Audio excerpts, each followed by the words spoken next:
서동진 목사와 함께하는 매일 성경 큐티.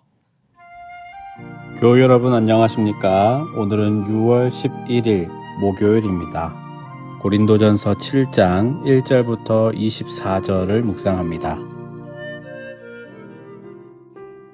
너희가 쓴 문제에 대하여 말하면 남자가 여자를 가까이 아니함이 좋으나 음행을 피하기 위하여 남자마다 자기 아내를 두고 여자마다 자기 남편을 두라. 남편은 그 아내에 대한 의무를 다하고 아내도 그 남편에게 그렇게 할지라. 아내는 자기 몸을 주장하지 못하고 오직 그 남편이 하며 남편도 그와 같이 자기 몸을 주장하지 못하고 오직 그 아내가 하나니 서로 분방하지 말라.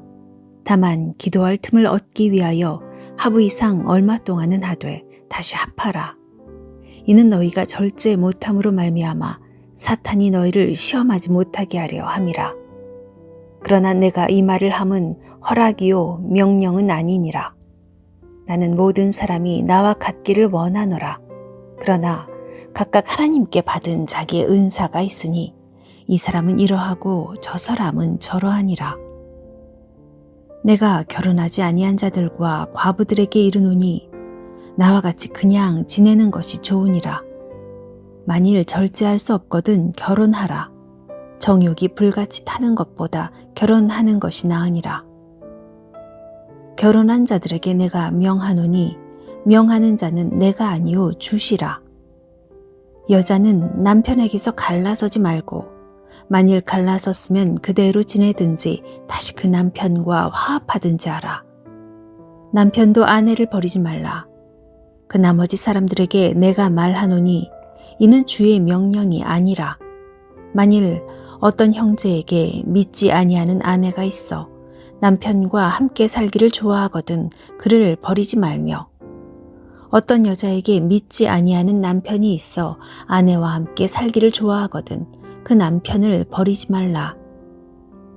믿지 아니하는 남편이 아내로 말미암아 거룩하게 되고 믿지 아니하는 아내가 남편으로 말미암아 거룩하게 되나니 그렇지 아니하면 너희 자녀도 깨끗하지 못하니라.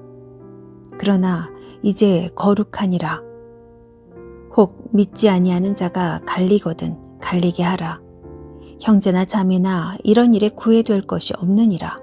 그러나 하나님은 화평 중에서 너희를 부르셨느니라. 아내된 자여, 내가 남편을 구원할는지 어찌 알 수 있으며 남편 된 자여, 내가 내 아내를 구원할는지 어찌 알 수 있으리요. 오직 주께서 각 사람에게 나눠주신 대로 하나님이 각 사람을 부르신 그대로 행하라. 내가 모든 교회에서 이와 같이 명하노라. 할례자로서 부르심을 받은 자가 있느냐? 무할례자가 되지 말며 무할례자로 부르심을 받은 자가 있느냐? 할례를 받지 말라. 할례 받는 것도 아무것도 아니요 할례 받지 아니하는 것도 아무것도 아니로되 오직 하나님의 계명을 지킬 따름이니라. 각 사람은 부르심을 받은 그 부르심 그대로 지내라. 내가 종으로 있을 때에 부르심을 받았느냐? 염려하지 말라. 그러나 내가 자유롭게 될 수 있거든 그것을 이용하라.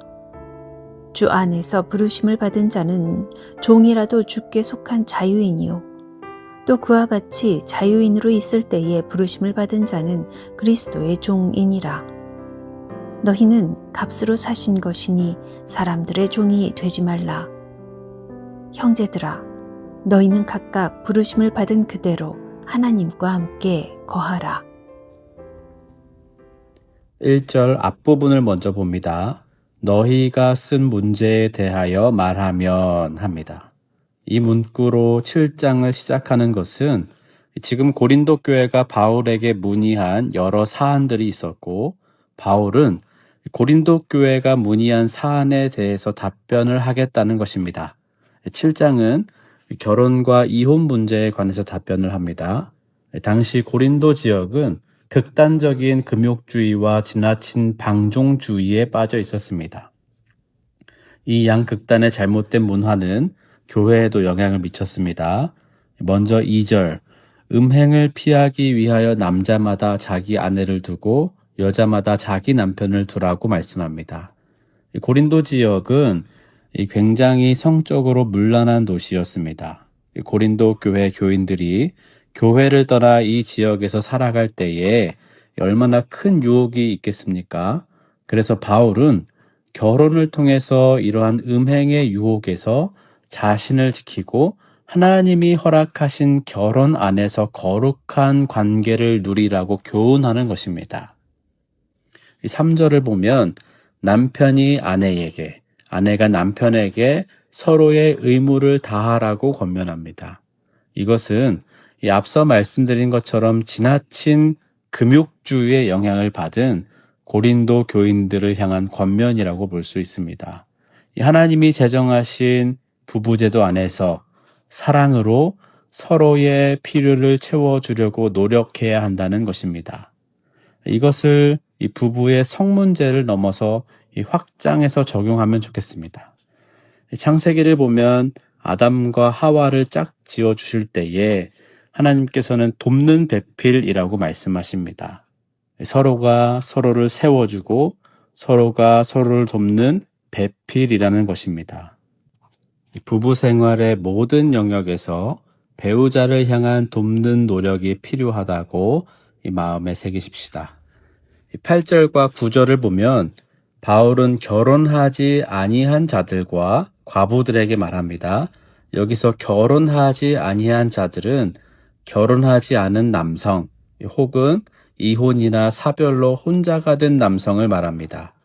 즉 호라비가 된 자들과 과부들에게 바울 자신처럼 그냥 혼자 지내는 것이 좋겠다고 제안합니다. 그러나 절제할 수가 없다면 결혼하는 것이 좋겠다고 권합니다.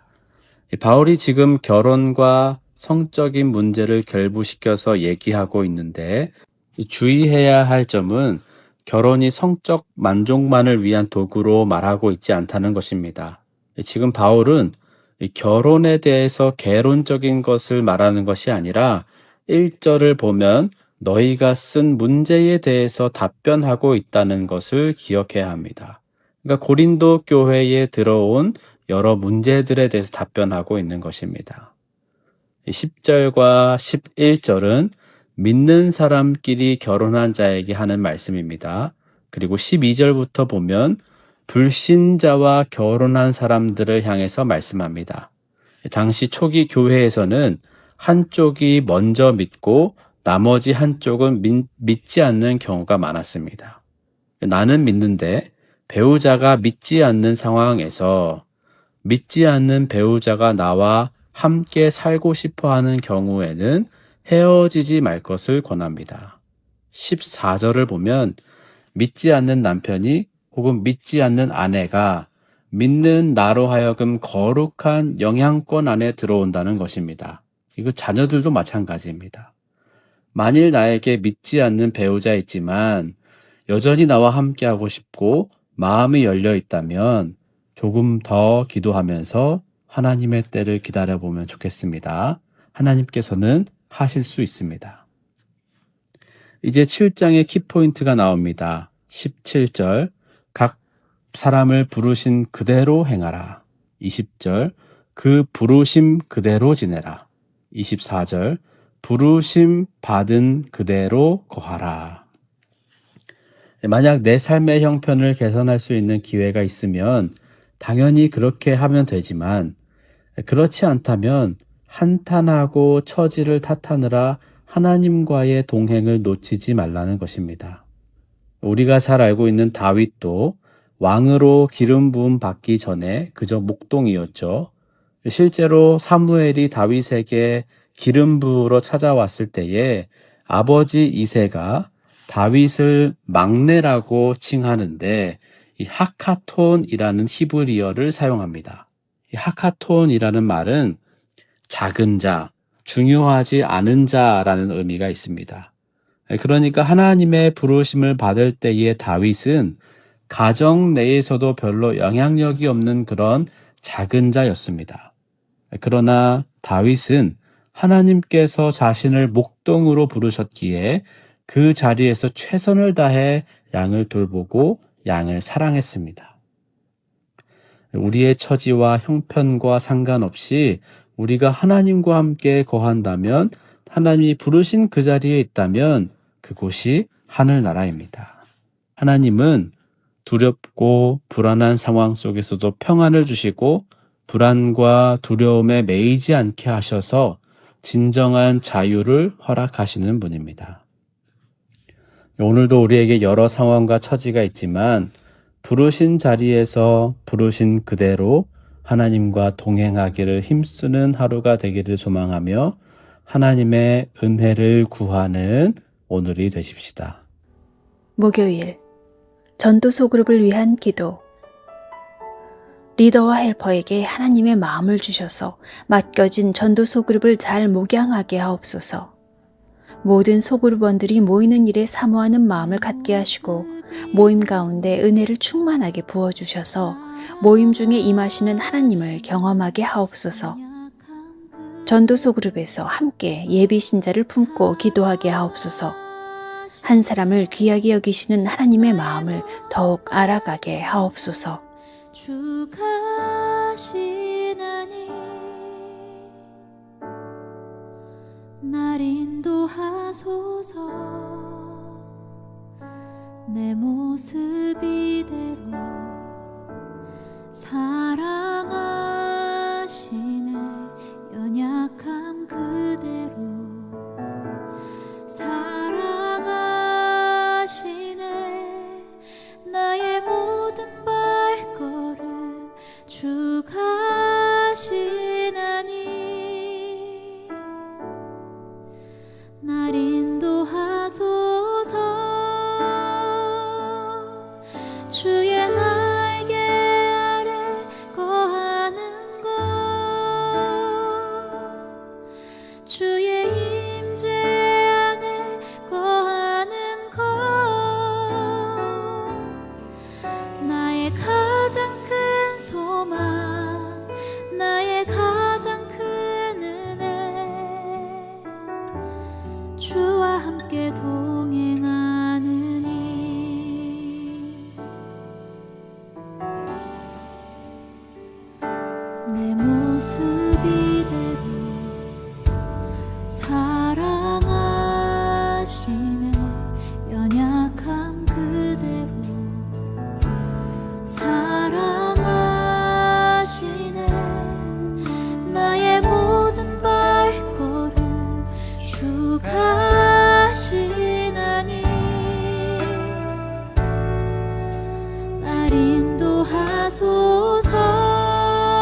소리